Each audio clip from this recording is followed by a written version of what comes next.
Let's talk about something relevant that ties into belief, and that is there's an incident in the past week where this gentleman walked into a Unitarian Universalist church and opened fire. Now, before we get into that, I'd already found out about it and read it just as soon as the news was posted. It's ghastly. This is one of those things where you'd rather you didn't read it, and not just because of the tragedy that occurred. A couple people died, several more were injured, but because you know that somebody is going to make something of this that it's not. And one of the things that happened was somebody posted on a blog here related to the Austin American-Statesman with a number of questions that were kind of anti-atheist. And one of the questions, excuse me, was, didn't somebody just walk into a church and kill several people? Didn't some atheist just walk into a church and kill several people? And I had to respond immediately, no. Mm-hmm. No, that's not what happened. I don't know what his religion is. I don't know whether he's an atheist or a Muslim or a Christian or whatever. It doesn't really matter, because what we know about his motivations, even if he was an atheist, his atheism isn't in any way responsible for this. What he was an extreme ultra-conservative who had been listening to anti-liberal talking heads and had developed, along with a bunch of other problems, a hatred for liberals. And gays and anything, so he had the laundry list of right-wing hate. His hatred for liberals was based on their support for women's rights and gay rights. Right. And this particular church, which is a Unitarian Universalist, which, by the way, would have been full of atheists, agnostics, secular humanists, other deists, spiritual deists, whatever. And he walked in, and by the way, they were targeted because they were supporting gay rights and women's rights and had a sign out in front of the church saying gays welcome. Yeah, so they were welcoming gays into their congregation. Kill them.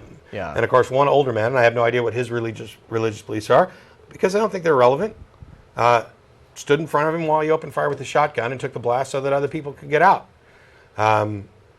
Yet, what happens? Guy walks into a church and kills people, must have been an atheist. Screw you. Yeah. Your self-righteousness is absolutely appalling. You're betraying this, your real prejudice, which is that religious people are good, atheists are bad. And you betrayed it further when your other question was, aren't our jails full of atheists? No, as a matter of fact, they're not. Atheists are generally underrepresented in prison, but you know what? I don't cite that as a statistic about atheist superiority for two reasons. One, because it's not, and two, because the statistics may be skewed because a lot of people find religion in prison, and that skews the statistics. Nothing better than to go before the parole board and portray the same stereotype that you're using to slander us. Yeah, this is a jailhouse conversions. Yeah. And I've always found it interesting. It is only ever the theists and the Christians and the believers who care about this whole sort of numbers game. Yeah. Right? Like, well, who's killed more people, or who's got more represented in prison, or who's got the higher divorce rate or something, which would be Christians. Muslims got you beat. Yeah. So I've never really, and I've never used it as an atheist, except of course to counter falsehoods that religious people make to me, saying, oh, well, there's more atheists in prison. Well, no, they're not. I mean, the prison population, among those numbers who are committed, who are outspoken atheists or who self-identify as atheists, it's about 1%. Yeah. Compared to something like 6 or 7% in the general population. So you're right. It's even so you get fewer atheists among the general prison population than among the overall population. But I don't go out there flogging those numbers as a way to see, and that's why atheism's cooler. Yeah. Because it's irrelevant. It's about the facts, and it's about the ideas. It's about the evidence. It's about what you can prove. It's about how you can support concepts that you have chosen to believe in, i.e. there is a God, there is a heaven, there's a Jesus watching over me, there's this, there's that. Because another situation we just had this week was an evangelical minister who was arrested in his church for murdering his wife. Wasn't his church. He was doing a revival. Oh, he was doing a he's one of these itinerant guys, goes all around. Yeah. So he was given a sermon, and then he was arrested because what he'd done was he'd killed his wife and chopped her up and put her in the freezer. I don't know that he chopped her up or not. Well, he put her in the freezer. her in the However he had to fit her in the freezer, Yeah. he did it that way. And the reason he killed his wife was because his wife tried to interfere when he was abusing their child. And this guy had apparently a really good reputation on the revival circuit as a great evangelical minister. And so again, where was his sort of superior moral? Yeah, well, like the prison statistic, I'd never bring it up to show any kind of moral superiority with atheism.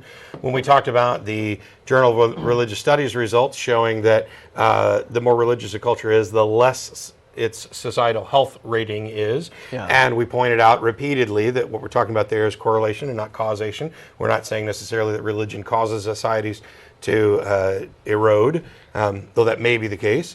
And I would never bring up this guy who killed his wife and say, look what Christianity makes you do. Look what being a Christian does. Yeah. Because it's absurd. This guy is an evil, sick predator who liked to have sex with his daughters and killed his wife. I don't care what his religion is. What I will say, though, is that it seems clear to me that if he was sincere in his beliefs, they didn't do anything to stop him. Mm-hmm. If he was not sincere, nobody seems to have been able to detect that. There didn't seem to be any message from gods or angels to come down and say, psst, your pastor's raping his daughters and killed his wife. No, people just kept showing up, thought he was a nice, wonderful man of God. Yeah. Seems to me, and I'm not saying that this makes God impossible or untrue or that these people weren't Christians. But it would go a long way to shut up the atheists of the world if God had actually swooped down and said, excuse me, what are you doing delivering a sermon in my name, trying to claiming that you represent me, when you did this? Yeah. It certainly seems like a problem. Consider yourselves, was it smited, smitten? Yes. It wouldn't be smitten. Smite button. It's right next to the drop button. The smite, yeah. I smite thee, because that's a cool God thing to do when you're God, is you can smite.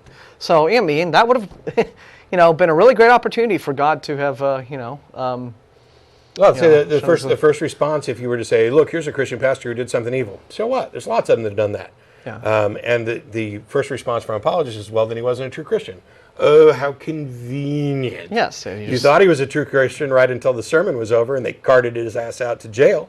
Mm-hmm. By the way, we should say alleged in all this because it's not like he's been convicted yet. No.